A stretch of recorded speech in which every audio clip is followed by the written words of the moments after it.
voilà, donc le titre de mon intervention, image au pluriel des Sonderkommando, évidemment va venir d'une certaine manière répondre et faire écho à des questions qui ont été posées hier et avant-hier, et puis principalement, évidemment, à cette image disqualifiante, dévalorisante qu'on subit et que subissent encore, on peut dire quand même, les Sonderkommando. Alors pour cela, je vais parler en premier des réactions et de l'image que les déportés avaient des Sonderkommando en citant quelques extraits pour bien voir que à l'intérieur du camp même, les déportés avaient une image extrêmement négative des Sonderkommando, mais aussi on va pouvoir essayer d'interpréter les raisons de ces images aussi négatives. Alors, Olga Lengyel disait au camp, ce personnel avait des box spéciaux, donc je cite, et tout contact avec les autres internés leur était interdit. Bon, déjà, on peut dire que c'est pas juste, hein, donc ça se construit déjà sur quelque chose qui participe plus d'une imagination que de la réalité. Pourquoi? Parce que, évidemment, si les Sonderkommando avaient des contacts avec l'extérieur, avec le Canada et avec d'autres déportés, ils n'avaient pas des contacts faciles avec, il y avait quantité d'autres, des déportés ordinaires, on peut dire, qui n'avaient pas de contact avec eux, mais ces déportés ordinaires savaient ce que les Sonderkommando faisaient, en tout cas quand ils étaient à Birkenau, à Auschwitz-Birkenau. Le médecin André Letich, je cite, dit « Venu de loin, obligé au silence et bien gardé, il disparaissait sans laisser de traces dans un total mystère. » Hein, donc on voit là aussi ça recèle immédiatement tout un imaginaire du secret et des zones infernales.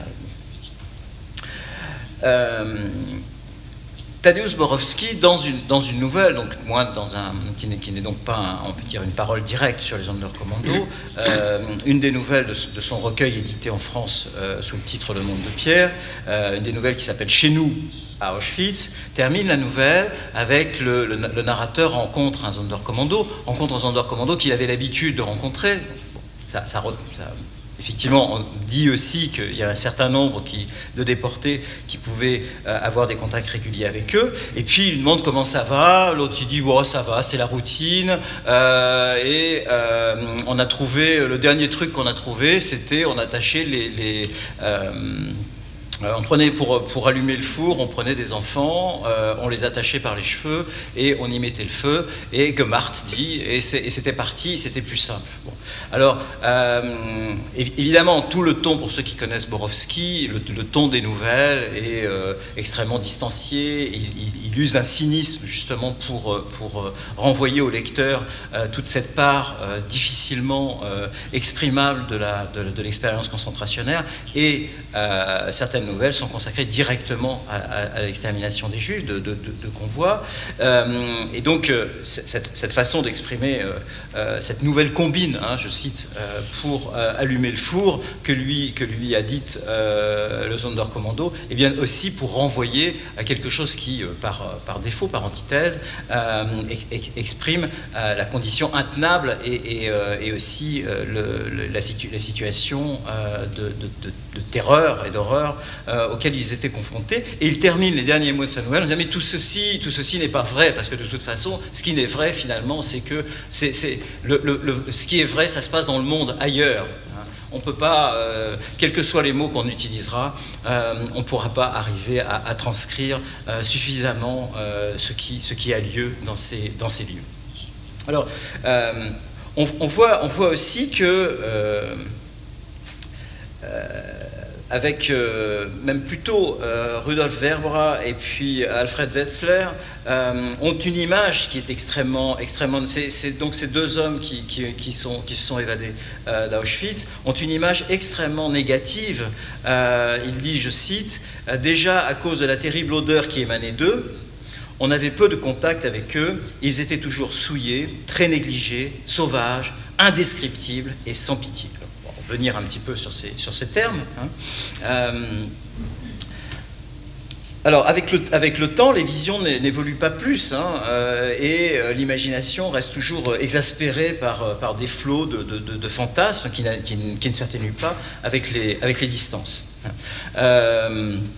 Václav Kielar, en 1972, donc écrit ces lignes: « Les membres de ce commando spécial n'étaient réellement plus des hommes à part entière. En eux, tout sentiment humain avait disparu, brûlé en même temps que celui ou celle qui leur était le plus cher. Ils étaient totalement endurcis, insensibles aux souffrances et à la mort d'autrui. Le seul sentiment qu'ils connaissaient encore était la peur de leur propre mort, une peur d'autant plus vive qu'ils connaissaient de près la machinerie barbare de la mort. » Donc là aussi, hein, on voit que, effectivement, on ne leur accorde même plus le minimum d'humanité, hein, ce qui est démenti à la fois par les témoignages oraux et par les témoignages écrits que les Sonderkommando ont laissés, non pas pour le répéter en tant que personne, mais plutôt quand ils écrivaient en tant que groupe. Hein. Ils étaient délégués, c'était les Schreiber du groupe dans lequel ils se trouvaient. Hermann Langbein, le grand historien d'Auschwitz, hein, témoins déportés, internés, résistants, combattants des brigades internationales et antifascistes et passant toutes ces années à Buchenwald et après à Auschwitz. Hermann Langbein lui-même parle des visages, hein, je cite, c'était des visages ravagés, fous. Charlotte Delbo, en 1970, donc Hermann Langbein dans sa grande étude, hein, parue sous le titre en français « Hommes et femmes à Auschwitz ». Charlotte Delbo, en 1970, mais bon, ces témoignages avaient été en partie écrits après-guerre, elle les publie en 1970, décrit elle aussi les commandos. Alors, Charlotte Delbo était à Birkenau, avant d'être transférée, d'être évacuée, mais, et donc, elle était dans ce groupe de femmes dont évidemment un certain nombre ont commencé à dépérir, à être malades, à tomber malades et à atteindre cet état qu'on appelait à Auschwitz de musulmans. Donc je la cite dans un passage d'aucun de nous ne reviendra, de la trilogie sur Auschwitz. Je cite: « Un prisonnier était debout sur le camion, géant dans une vareuse au col de fourrure relevé, parce qu'évidemment, on sait que les Sonderkommando bénéficiaient au niveau des vêtements et de la nourriture de meilleures conditions que les autres déportés.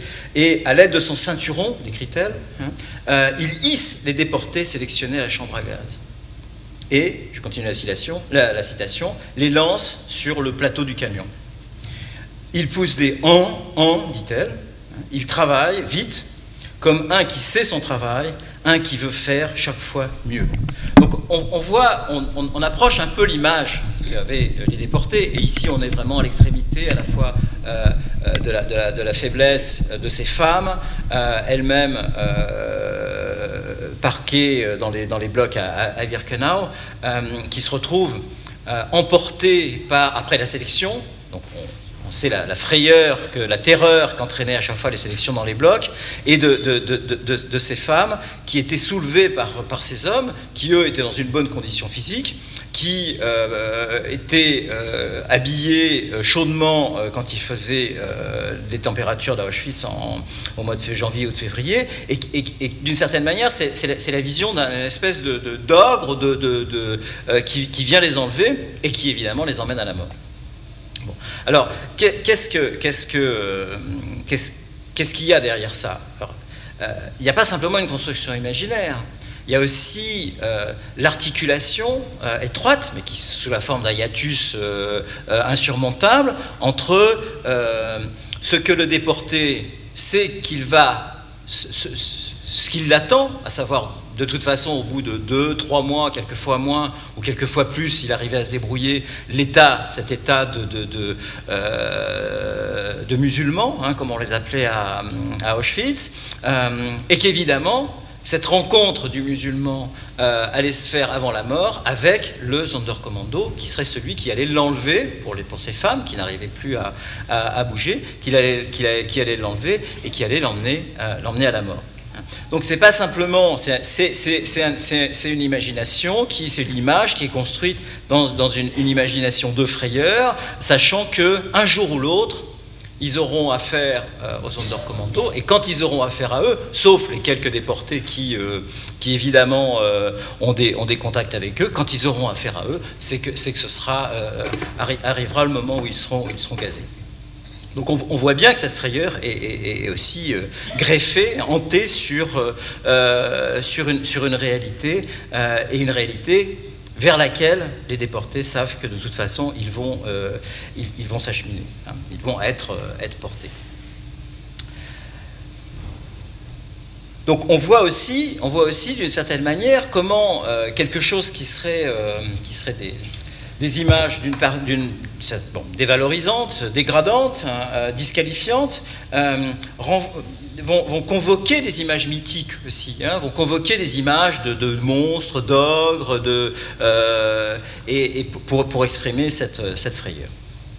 Alors du côté des non-déportés, il y a aussi un usage, hein, pour continuer dans les images ces images des Sonderkommando, il y a aussi un usage qui est différent. Hein.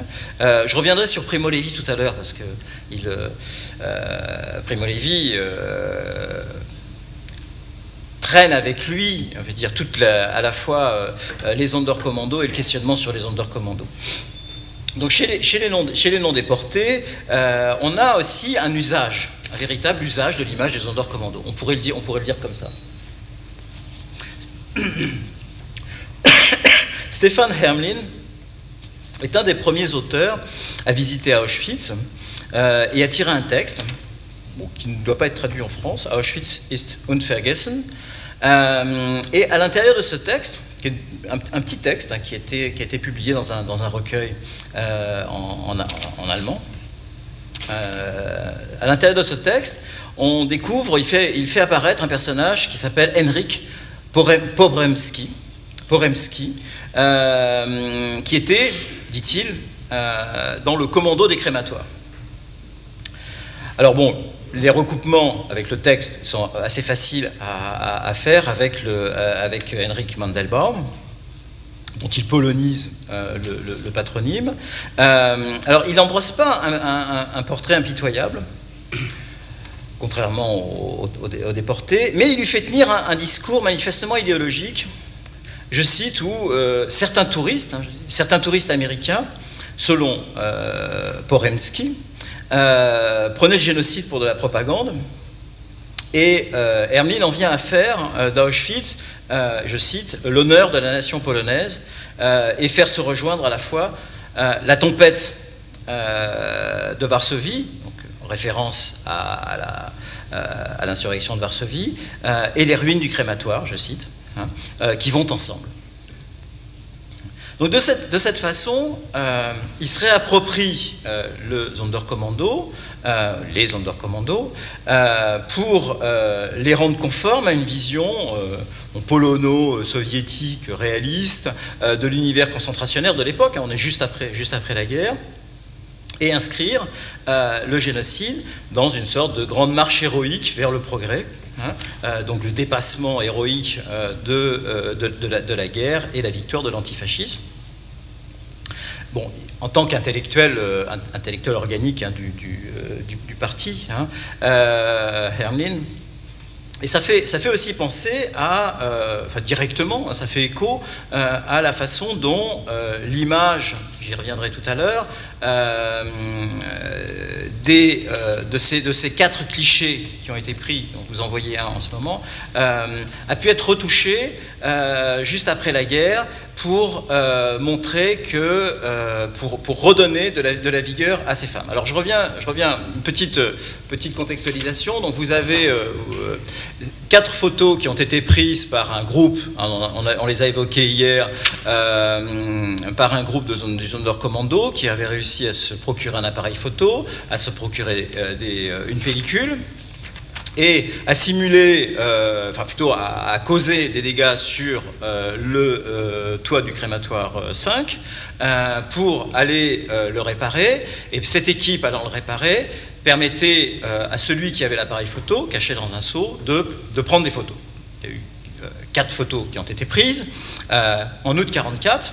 Bon, certainement début août 1944, si j'ai bien compris ce que M.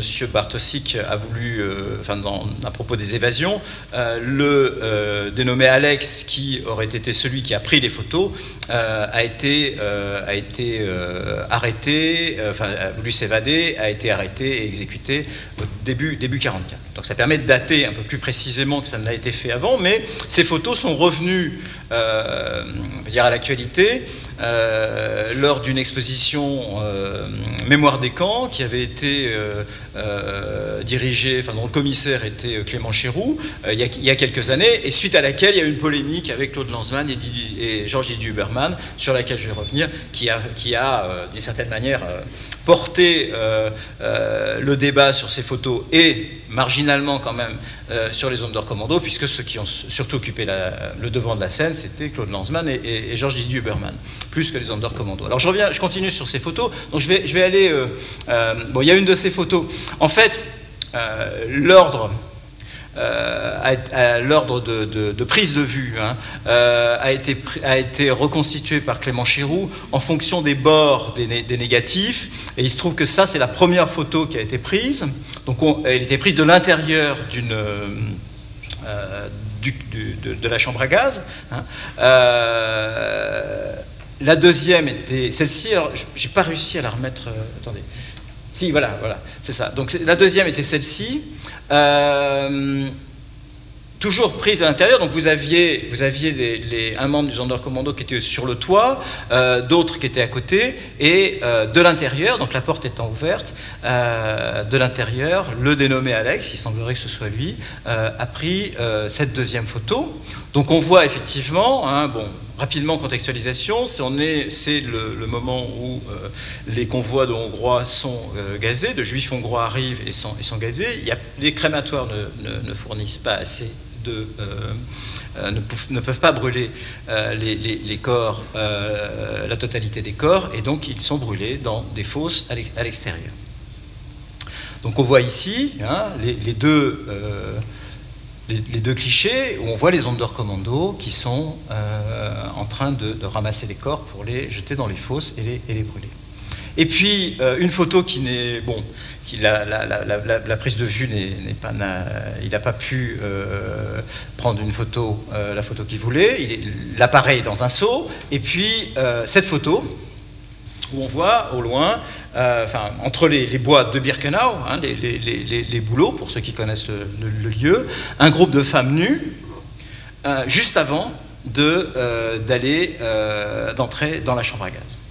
Alors, pour faire le lien, alors on peut faire un plan rapproché, et en fait ces femmes, sur les photos qui ont été diffusées après la guerre dans les années 50 et qui étaient généralement utilisées, la photo a été retouchée. Ça, c'est la photo d'origine, et ça, c'est la photo telle qu'elle a été pendant des dizaines d'années, on peut dire, diffusée, à savoir que ces femmes-là, on leur a remonté les seins, on leur a donné un visage, on leur a donné une allure finalement qui allait plus de l'avant, parce que ça permettait de convertir, on peut dire, de transformer, et c'est pas simplement idéologiquement, de transformer ces femmes qui étaient dans leurs conditions la plus vulnérables et qui allaient être gazées, en une sorte de marche, de toute façon, vers la mort.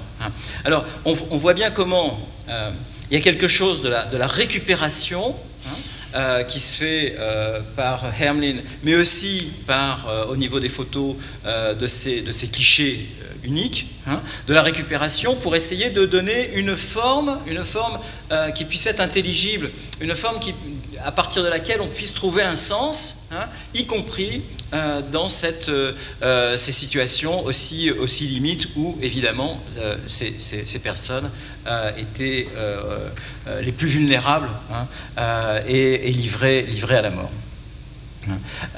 Je reviendrai sur les autres tout à l'heure. Donc ça, c'est la photo d'origine, et on voit d'une certaine manière que la représentation elle-même n'est pas supportable si on ne lui donne pas finalement une forme qui signifie quelque chose de l'extérieur et non pas à partir d'elle-même. C'est-à-dire que c'est comme si il fallait que la forme des corps aille vers nous, c'est-à-dire leur donner, en allant vers nous par inférence, une forme qu'on puisse reconnaître, parce que la forme qu'ils avaient et ce qu'ils signifiaient en tant que tels ne pouvaient pas faire sens. Ce qu'ils signifiaient en tant que ces femmes juives étaient là, elles avaient été parquées, déshabillées et elles allaient entrer à la chambre à gaz, ce moment même, juste après-guerre, mais ça a continué de toute façon, et c'est à la fois idéologique, la marche vers la mort, mais pas simplement, parce que ça répond aussi à des contraintes cognitives internes, leur redonner quand même quelque chose qui était de l'ordre du sens, et les réinscrire dans... qui pouvait être dans un récit, d'une certaine manière, comme le pseudo Poremski, et Hermlin lui fait tenir un discours idéologique. Alors évidemment, bon, ces photos, il y a autre chose à en dire. Parce que elles nous disent, on l'a signalé hier, que les Sonderkommando n'étaient justement pas des êtres passifs qui faisaient comme des automates, qui remplissaient comme des automates leurs besognes, mais qu'ils se constituent en groupe, et que ce qu'ils ont pu produire en témoignage, ce qu'ils ont pu, notamment cette photo, et encore de manière plus évidente les révoltes, montre bien qu'ils résistaient et qu'ils surmontaient la position et la fonction à laquelle on les assignait et on les réduisait. Mais bon, revenons un peu sur cette polémique. Après l'histoire de ces photos, dans l'histoire de ces photos, il y a aussi l'idée de voilà, ces photos-ci, vous les avez vues dès 1955 dans Nuit et brouillard, recadrées. C'est-à-dire qu'en fait, on enlevait complètement, on ne montrait que le centre de l'image. Qu'est-ce que ça voulait dire? Ça veut dire qu'on réduisait ces photos à une signification documentaire, pour montrer qu'il y avait eu effectivement des corps qui avaient été brûlés, mais on oubliait tout simplement l'essentiel, c'était que, enfin l'essentiel, on peut dire, un des éléments qui permettait de donner un sens à l'ensemble de ces photos, mais aussi, pas simplement à ce qu'elles montraient, mais aussi aux conditions dans lesquelles elles avaient été prises, c'est qu'elles avaient été prises à l'intérieur d'une chambre à gaz. Et pour ça, il fallait montrer qu'effectivement, Clément Chéroux a fait un travail remarquable, on peut dire d'archéologie cinématographique pour mettre en évidence cette question. C'est que si on les recadre et si on enlève l'encadrement de la porte, ben on ne montre pas, on escamote complètement les conditions même de la prise de vue. Mais à partir du moment où on restitue cet encadrement de la porte, là on s'aperçoit qu'il y a un membre des Sonderkommando qui est entré et qui prend de l'intérieur de la chambre à gaz, d'où ces victimes ont été gazées. Donc ça dit quelque chose sur la réception des Sonderkommando, parce que précisément, qu'est-ce qu'on enlevait, et dès les premières images qu'on voit dans Nuit et brouillard, ben, on enlevait tout ce qui renvoyait à l'acte même des Sonderkommando. Et on saisissait simplement cette vignette qui disait effectivement que ces corps allaient être brûlés, qu'ils allaient être brûlés par des Sonderkommando, mais qu'il y avait aussi, et c'est ce qu'on escamotait, le fait qu'il y avait aussi des Sonderkommando qui, eux, n'étaient pas là pour brûler les corps, mais qui avaient réussi à se soustraire à la surveillance pour prendre ces photos et évidemment faire passer des pellicules. Alors, on dit que, je ne sais pas si on arrivera, parce que j'ai posé quelques questions hier qui sont restées sans réponse sur les liaisons avec la résistance, et cette résistance qui n'a pas voulu précisément donner son feu vert à la révolte des Sonderkommando. Bon, j'ai lu qu'effectivement, ces photos avaient été des commandes faites par la résistance. Alors on peut se demander quel type de commande la résistance pouvait demander en 1944, alors que déjà, bon, on peut dire fin juillet 1944, il y avait au moins 300 000 juifs hongrois qui avaient été gazés et brûlés. Quelle photo fallait-il encore plus pour démontrer ce qui était su de tous, hein. Bon. Et si ce n'est que peut-être demander des preuves supplémentaires pour repousser encore un peu plus l'idée qu'ils pouvaient éventuellement donner un feu vert, qu'ils n'ont jamais donné, et d'où la révolte désespérée du 7 octobre. Alors que dit, revenons un petit peu sur cette polémique et sur plus précisément sur l'argumentation de Georges Didier Huberman. Parce que ça nous dit aussi quelque chose de l'image, du rapport à l'image avec les Sonderkommando. Alors Georges, en quelques mots, hein, parce que ça pourrait prendre assez longtemps, il y a eu plein d'échanges d'articles et il y a eu un livre, L'image malgré tout, qui en est sorti. Didier Huberman dit, pour savoir, il faut imaginer. Donc on a de sa part la déclaration d'une foi hein, dans l'imagination, et que, évidemment, image et imagination sont d'une certaine manière liées par un rapport de causalité. Hein. L'image va nous conduire à l'imagination, et l'imagination se nourrit d'images. Je simplifie, mais en même temps, il y a beaucoup de détours qui passent par un travail nécessaire de contextualisation quand on écrit un livre.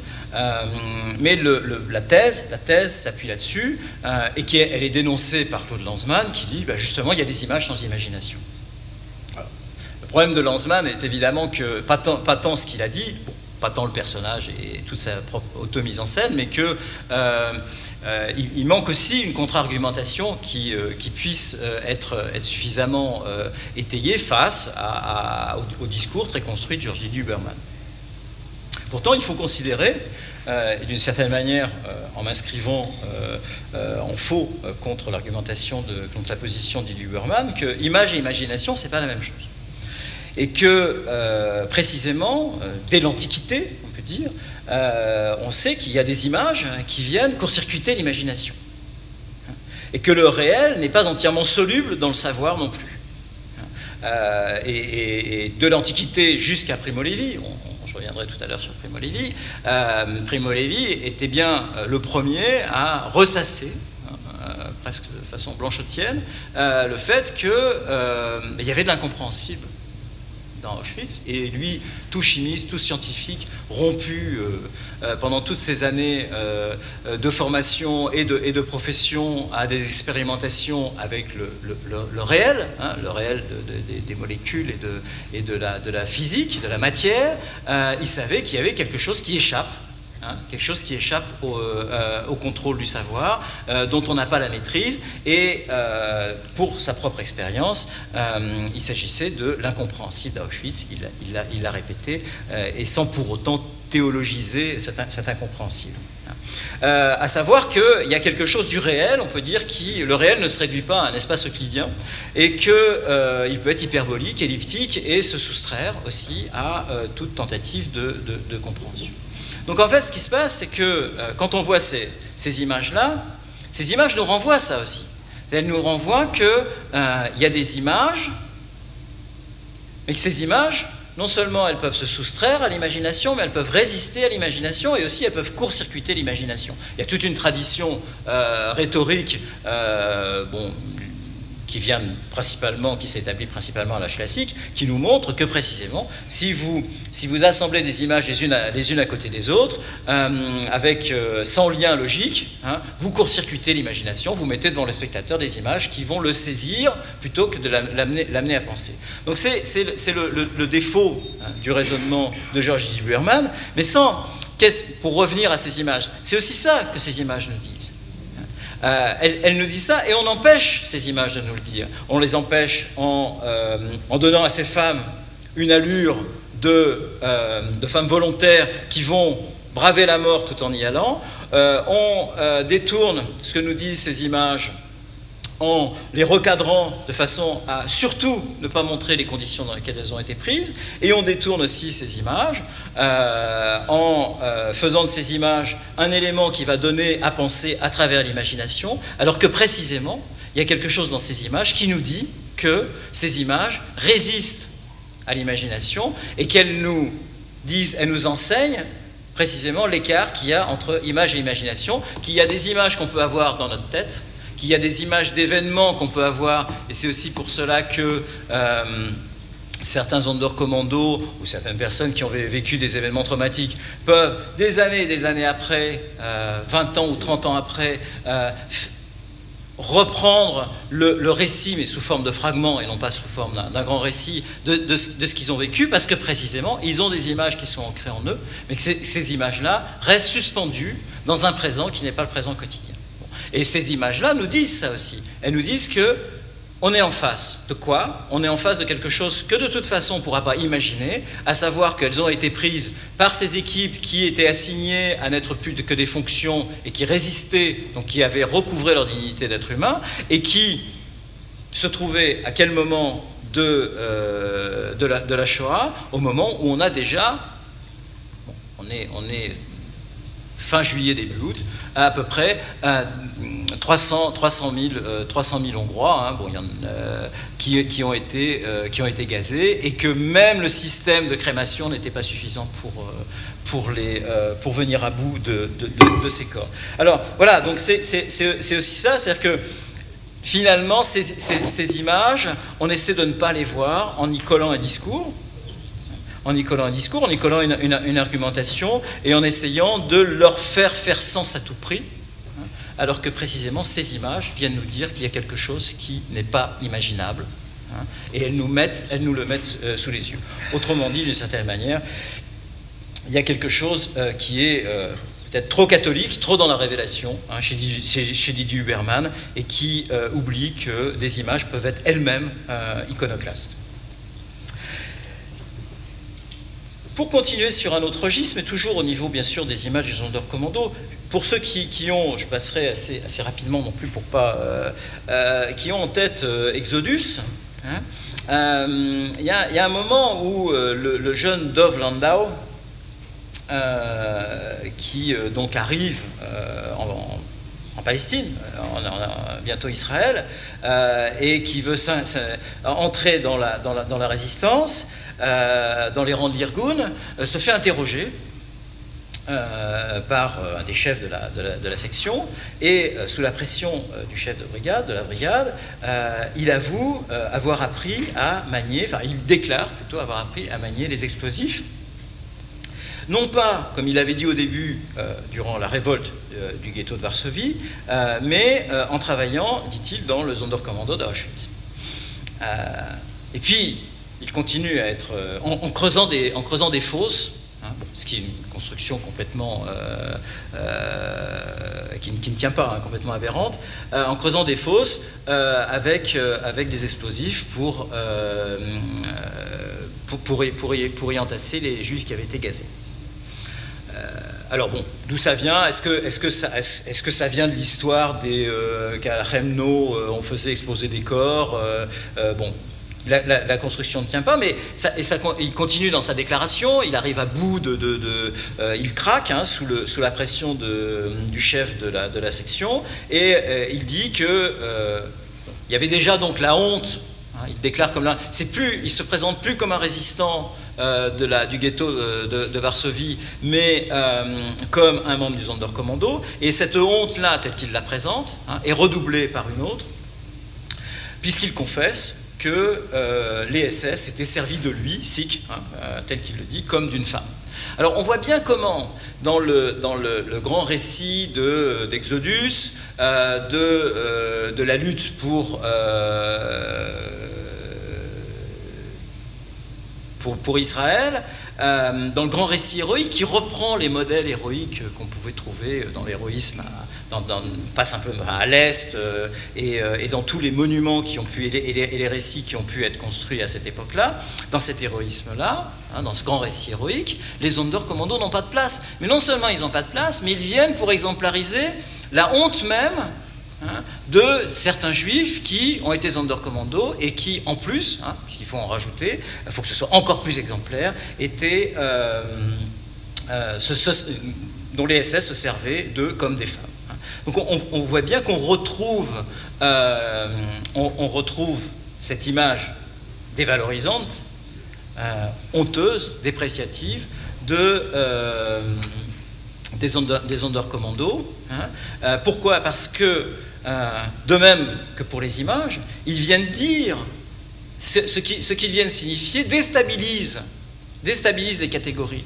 Déstabilise les catégories parce que ils ne rentrent pas dans la catégorie des héros combattants, pourtant ils se sont révoltés, pourtant ils ont laissé des témoignages. Ils ne rentrent pas dans la catégorie des victimes, puisqu'ils en étaient extraits par les SS, mais si on pense cette manière, c'est que on pense avec les SS, qui eux les extrayaient pour les faire, pour les assigner à cet âge de Sonderkommando. Donc ils déstabilisent toutes ces catégories, et finalement de les déstabiliser, pour ne pas porter l'interrogation à partir de cette déstabilisation, eh bien, on les range dans ce que Primo Levi appelle à tort, pour eux en tout cas, et j'y reviendrai, la zone grise, et en tout cas pour ce film de manière exemplaire, on leur fait endosser une honte qui bien évidemment met tout en valeur la résistance et le passage à l'action héroïque de l'Irgun.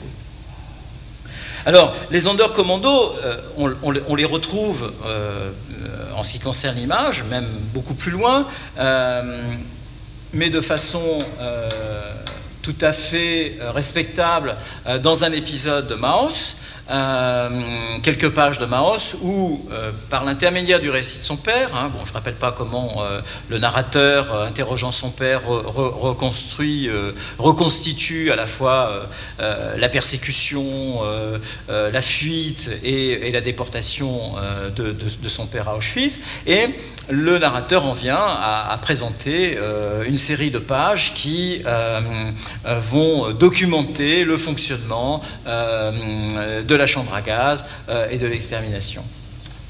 Mais là, effectivement, Spiegelman, bon, là on voit, oui, on voit que il évoque les brasiers, mais Spiegelman est un des rares, bon, ça renforce l'idée de l'intelligence de son travail, est un des rares à avoir a priori présenter les Sonderkommando autrement, a priori, c'est-à-dire que d'emblée, autrement que en les habillant de l'opprobre et de tout ce qui peut disqualifier un être humain d'être encore humain. En revanche, et comme quoi ça n'a pas fait école, en revanche, on s'aperçoit que dans une bande dessinée beaucoup plus tardive, qui date de 2000, alors que Maus c'est des années 70 jusqu'en 80, puisque c'est une élaboration vraiment en work in progress, et Pascal Croci, dans sa bande dessinée à Auschwitz, lui représente, alors là c'est des victimes, et là il y a des membres des Sonderkommando, vous voyez sur le côté, des membres des Sonderkommando qui portent des bidons de Zyklon B. Et ce qui est assez frappant, c'est qu'en fait, Croci, faisant écho là aussi à un des grands clichés interprétatifs dans lesquels les Sonderkommando sont... on va abréger, oui. Sont réduits. Et il les représente avec le même visage. On a les mêmes visages qu'on retrouve sur les victimes, les SS et les Sonderkommando avec les mêmes yeux. Alors, Primo Levi, pour répondre à la question que posait Carlo Saletti, combien me reste de temps? 5 minutes? Vas-y. Primo Levi, pour le dire assez rapidement, bon, on en a parlé, la première évocation des Sonderkommando par Primo Levi, on la trouve dans ce rapport qu'il a écrit à Katowice, juste après avoir été libéré d'Auschwitz, et je cite, il émanait une odeur nauséabonde de leurs vêtements. Ils étaient toujours sales et avaient un aspect complètement sauvage, de vraies bêtes féroces. Ils étaient choisis parmi les pires criminels condamnés pour de graves crimes de sang. On voit que ça fait absolument écho aux autres mésinterprétations, aux images qui étaient collées sur les Sonderkommando. Mais Primo Levi en même temps, reprend, bon, avec cette honnêteté critique, et critique vis-à-vis de lui-même, reprend cette question des Sonderkommando et il la file à travers les différentes versions de Si c'est un homme, en y ajoutant à chaque fois un peu plus de commentaires, un peu plus d'informations documentaires, comme pour rétablir un peu, pour rapprocher la réalité. Et il écrit aussi un texte sur la résistance des Sonderkommando. On retrouve cette figure des Sonderkommando dans